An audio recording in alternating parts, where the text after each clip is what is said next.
Sur appel des mouvements citoyens à observer une ville morte ce lundi à Goma, des jeunes des coins chauds de la ville ont plutôt manifesté. À Majengo par exemple, un quartier situé en commune de Karisimbi, les manifestants se sont affrontés aux éléments de l'ordre. Pneus brûlés sur la chaussée, des pierres déposées sur la macadam, la matinée a été marquée par une vive manifestation de colère. Au début, les manifestants scandaient des chansons pour soutenir la police nationale congolaise et dire non à une quelconque collaboration avec la police rwandaise. La police a tiré à balles réelles et fait usage des gaz lacrymogènes pour disperser les manifestants. Dans les échauffourées, 2 policiers ont été tués. Leur corps acheminés à l'hôpital provincial du Nord Kivu. D'autres éléments de l'ordre ont été également blessés. Côté civil, plusieurs blessés sont signalés. D'autres manifestants ont été interpellés par la police nationale congolaise. Pendant ce temps, tout s'est arrêté. Écoles, banques et boutiques ont fermé leurs portes. L'appel à observer une journée ville morte transformée en violence a fait suite à la montée de la criminalité urbaine en ville de Goma, chef-lieu de la province du Nord Kivu. Au sujet de l'accord signé entre les polices congolaises et rwandaises et la prétendue entrée des éléments de la police rwandaise à Goma, le porte-parole du gouverneur du Nord Kivu et le commissaire provincial de la police nationale congolaise ont éclairé l'opinion dans un point de presse à chaud. Ils ont par la même occasion condamné les violences et mis en garde les organisateurs de cette manifestation pendant l'état de siège. Il n'y a pas un seul policier rwandais qui est entré à Goma, a dit le général Sylvain Ekenge.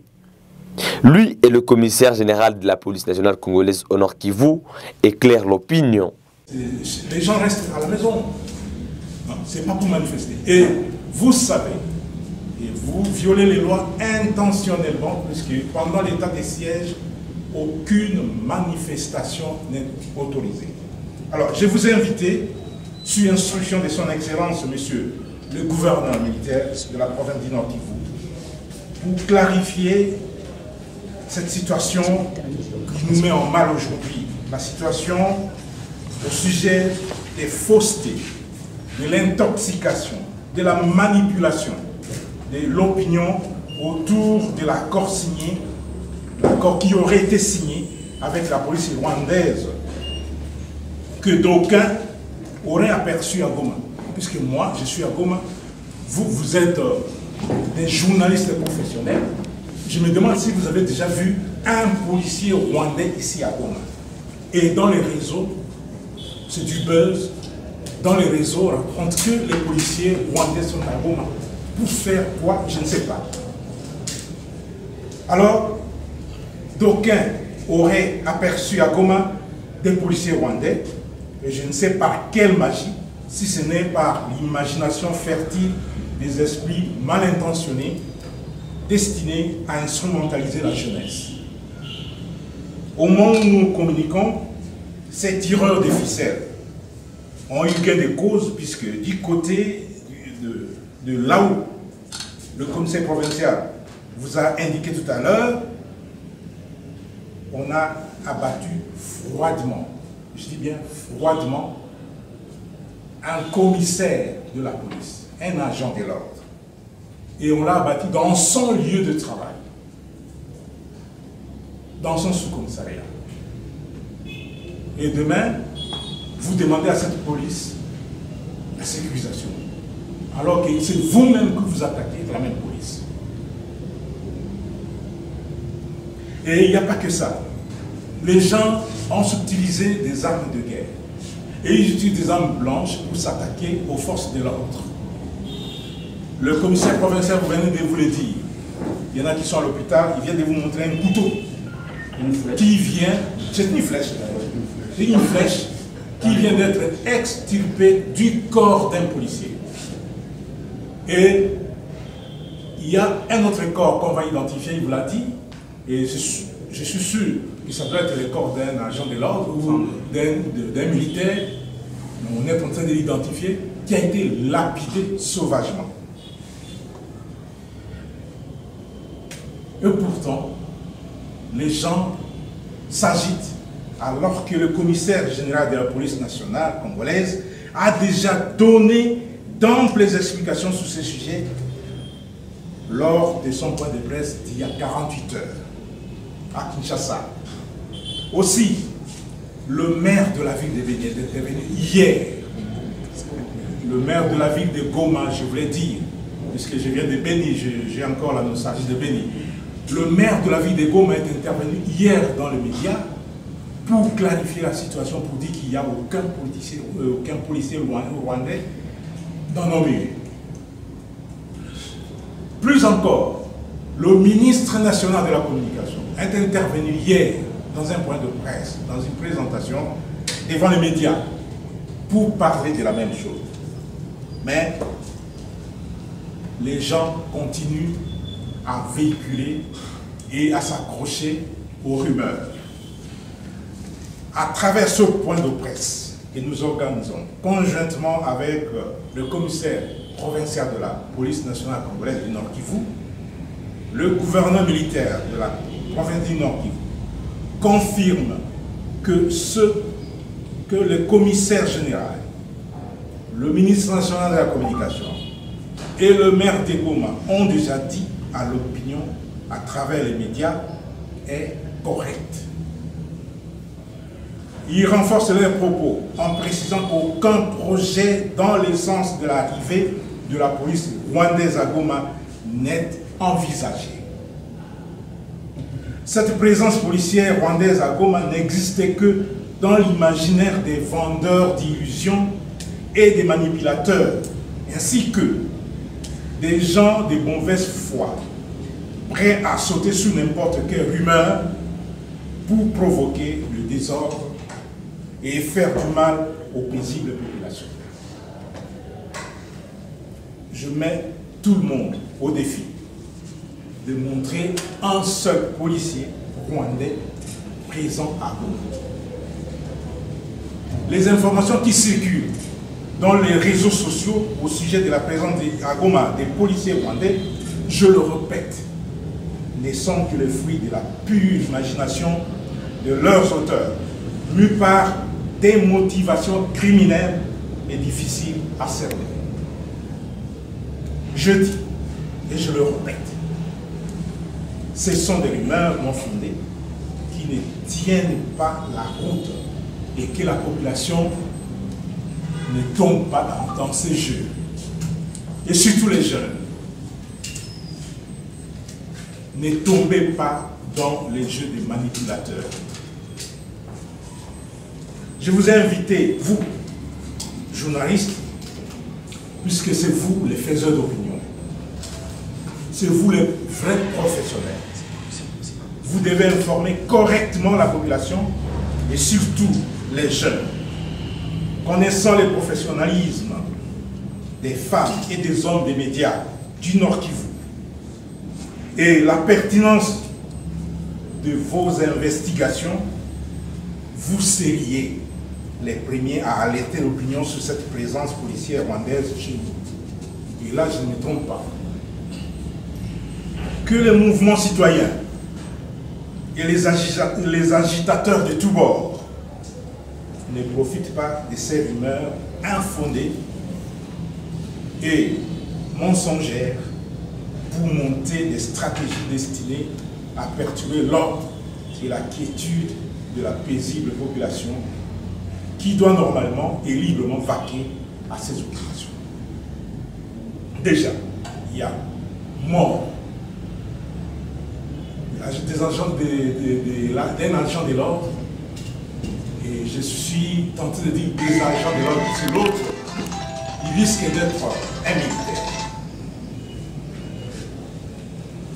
Il y a aussi des blessés graves, et on vient de vous montrer une flèche qui est sortie du corps d'un agent de l'ordre.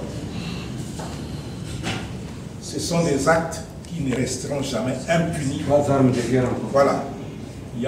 Puisqu'il y a aussi 3 armes de guerre qui ont été emportées. Alors ce sont des actes qui ne resteront jamais impunis pendant cette période de l'état de siège. La police, telle que vous la voyez là, à travers ses responsables, est déjà instruite pour veiller au grain et appréhender tous les fauteurs des troubles et les pécheurs en eau trouble, tous ceux qui empêcheront le bon déroulement des activités, tous ceux qui seront surpris en train de troubler l'ordre des choses en cette période de l'état de siège où toutes les manifestations de quelque nature que ce soit sont strictement interdites, subiront la rigueur de la loi. Même si on ne vous a pas attrapé aujourd'hui, et je m'adresse là à Lucha et à Viranda Muchanga, on vous aura. Et on va vous chercher, on va vous dénicher là où vous allez vous cacher. Ce ne sont pas les moyens qui manquent pour le faire. Et je voudrais que vous, journalistes, communicateurs, professionnels des médias, puissiez transmettre ce message de l'autorité provinciale dans toutes les langues locales, s'il vous plaît, pour que la population qui est victime puisse comprendre. Et nous, on est là pour ramener la paix et l'ordre. Nous ne sommes pas là pour nous attaquer à la population et que la population cesse de s'attaquer aux forces de l'ordre, cesse de s'attaquer aux forces de défense et de sécurité qui sont là rien que pour les protéger, les sécuriser et ramener la paix dans la population meurtrie du Nord Kivu et dans cette partie de notre pays qui a tant souffert. Voilà l'essentiel du message de l'autorité provinciale de gouvernement régionale. Nous sommes dans la CEAC, nous sommes dans la SADC, nous sommes aussi dans la communauté économique des États de l'Afrique de l'Est.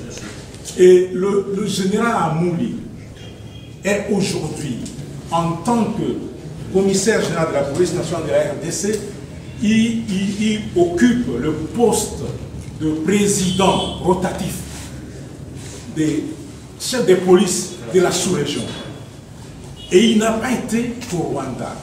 Il a été aussi à Nairobi, où se trouve le siège de cette organisation-là. Et il a pris possession de ses bureaux. Et en plus de cela, il devait sillonner la sous-région pour essayer de donner sa vision du travail. Et je pense que ceux qui seront avec le vice-gouverneur tout à l'heure, là, on va organiser une émission des fonds avec lui. Il va leur expliquer de quoi il s'agit de ces organisations. Si les accords sont signés, imaginez qu'il y ait un criminel rwandais se fuit au Congo, ou qu'un criminel congolais fuit au Rwanda, et que nous n'avons pas les accords de coopération. Comment récupérer ce criminel-là s'il est arrêté là-bas?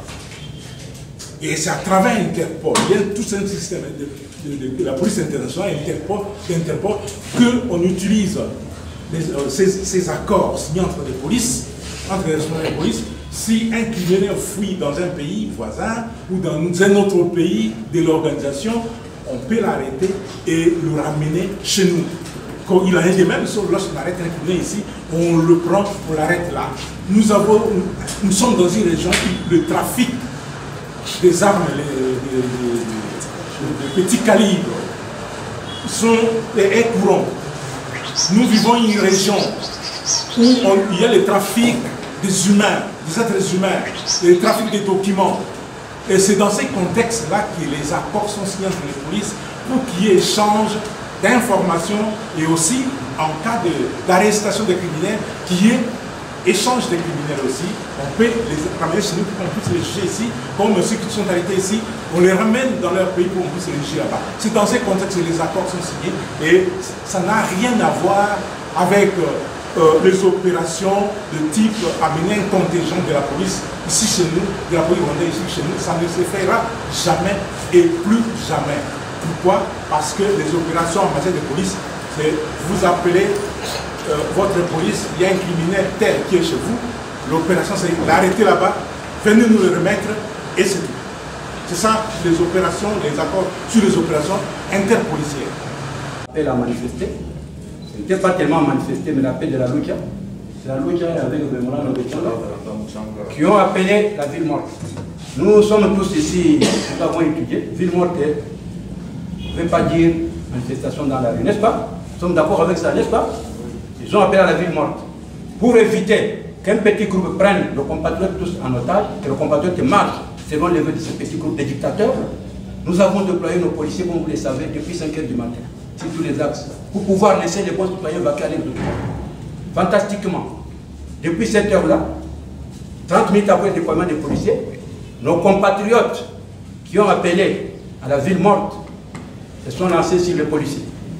Ils sont lancés sur des policiers. J'ai connu un commissaire de police tué, son corps se trouve ici. Tué par balle, déjà, à son poste de service, le poste de Lukoko, au commissariat de Mirangongo. Il est là, son corps est à la mort, vous pouvez aller, vous pouvez avoir le temps de voir. J'ai connu 5 à 6 policiers grièvement blessés, dont des par balle aux fesses, l'autre.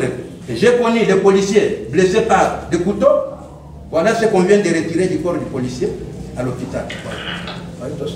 C'est entré sur le dos du policier. On vient d'opérer, je suis allé dans la salle d'eau. Je ne sais pas si le policier va survivre puisqu'il saigne beaucoup. Et il pleure, je lui ai dit qu'il se calme puisqu'avec l'hémorragie. Voilà ce que nous vivons, ville morte. Que vous-même, les hommes de la plume, vous en soyez conscients. Hein? Nous devons nous protéger tous et protéger toute la population. Ce n'est pas avec nos compatriotes pareils qui vous disent ville morte, la rue des agendas cachés, que nous allons marcher nous. Donc je connais des policiers blessés, grièvement comme je viens de vous dire, je viens de montrer l'exemple, ça vient de l'hôpital, ça, vous allez chez les médecins pour voir les policiers opérer. Ça c'est la ville de Goma. Et jusque-là, moi-même, ayant été sur le terrain avec mes avions, je n'ai pas vu un civil tué, je n'ai pas vu un civil blessé. Par contre, on me parle pour le moment qu'il y a des civils blessés par armes blanches. Mais, pour les morts, je vous ai cité les lieutenants, il y a encore un corps. Un monsieur en tenue civile, il n'est pas identifié, tué par arme blanche. C'est que ça peut être un militaire que nous allons identifier. Puis ceux qui l'ont tué par arme blanche doivent le connaître. Donc ils ont compris qu'il n'est pas de l'air, ça peut être un de nous. Donc voilà un peu. Mais à Butembo, tout s'est passé dans le calme. Il y a eu quelques barricades qui ont été dégagées par la police. Et il n'y a pas eu un seul coup de balle, il n'y a eu rien. Pas de blessés, pas de blessés. À Béni, même, tout s'est passé dans le calme. Par contre, c'est ici à Goma, où vous voyez ce qui vient d'arriver. À vous de tirer les conclusions. Puisque maintenant, ville morte, c'est s'attaquer à ceux-là qui veulent votre sécurité. Pourquoi? Sans raison aucune. Tirez des conclusions et vous voyez comment tout va se passer dans la vie. Voilà. C'est un lieutenant et son arme emporte. Qui peut emporter? C'est lui qui l'a tué. Voilà. Ça ne peut être que les gens qui l'ont lu, je ne sais pas, le film, et ils ont balancé sur le terrain. Voilà, ça y est, comment je pouvais voir. Ouais. Hein, monsieur Journaliste, qui peut emporter l'arme? Tuer le policier, emporter l'arme. Un autre policier? Ah, voilà. La sécurité, et nous allons continuer à travailler pour ramener la paix et la sécurité à cette population qui a tant souffert. La police s'occupe de la sécurité des personnes et de leurs biens. La police ne fléchira jamais. Que notre population comprenne que nous sommes là pour elle. Même si nous avons perdu des hommes aujourd'hui, nous ne pourrons jamais nous fatiguer pour sécuriser notre population. Nous étions sur le terrain depuis 5 h du matin. Pourquoi? Pour que les bons citoyens vaquent à l'aide d'occupation. Donc c'était pour sécuriser notre population, pour aussi ramener. Hein? Donc que notre population sente que nous sommes derrière pour que tout bon citoyen vaque à ses occupations normalement. Que la population comprenne qu'on ne baissera jamais la garde. Nous avons perdu, ce sont des risques de métier, que la population voit, nous avons perdu pourquoi? Par nos compatriotes qui ont parlé de ville morte. Ville morte, c'est s'attaquer à la police, voilà un peu. Mais nous sommes là pour aller de pair, marcher ensemble avec des bons citoyens. Autrement, votre police ne peut pas travailler sans le concours de la population non plus. Voilà, nous aimons bien notre population, nous voulons que la population soit derrière la police. Voilà un peu le message. Que tout bon citoyen va librement se déplacer. Dans un point de presse animé samedi à Kinshasa, le commissaire général de la police nationale congolaise, le général Dieudonné Amouli, a précisé qu'il n'avait pas la capacité de signer des accords pour faire venir en RDC les unités des forces d'une police étrangère. La police nationale congolaise ne peut pas se dérober de ses missions régaliennes en invitant une police étrangère à venir faire le travail à notre place, a-t-il martelé.